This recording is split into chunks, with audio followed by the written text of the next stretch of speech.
মারা এই গাঁড় ফাটা গরমে তোমার পেছনে ঘুরে ঘুরে আমার বান্টু গলে গেল, কিন্তু তোমার মন করলো না। কি বলতো নেংটু, একটা কুয়োতে 10টা ব্যাঙ আছে, 5টা মরে গেছে, আর কটা ব্যাঙ থাকবে? আমার কি খেয়ে দেয়ে কাজ নেই যে আমি ব্যাঙ গুনতে যাবো? বোকাচোদা। ঠিক আছে নে, তাহলে বলটা গাছে 10টা পাখি আছে, 5টা পাখি আমি মেরে দিলাম, তাহলে আর কটা পাখি থাকবে? পাখিগুলোকে মারলি কি কেন বাড়িতে?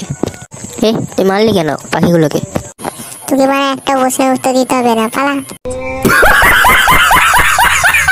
বলতো নেংটু, শীতকাল আর গরমকালের মধ্যে পার্থক্য কি? শীতকালে আমাদের ঠোঁট ফাটে আর গরমকালে আমাদের গাঁড় ফাটে, এটাই হচ্ছে গরম আর শীতকালের মধ্যে পার্থক্য। বোকাচোদা বোকাচোদা। हाय हे भगवान तेरी लीला अपरंपार है। সো হে গাইস, ভিডিওটি ভালো লাগে লাইক কমেন্ট শেয়ার করো। আর হ্যাঁ, তোমরা যদি আমার চ্যানেলে নতুন হয়ে থাকো সাবস্ক্রাইব করে আমাদের ফ্যামিলি মেম্বার হয়ে যাও।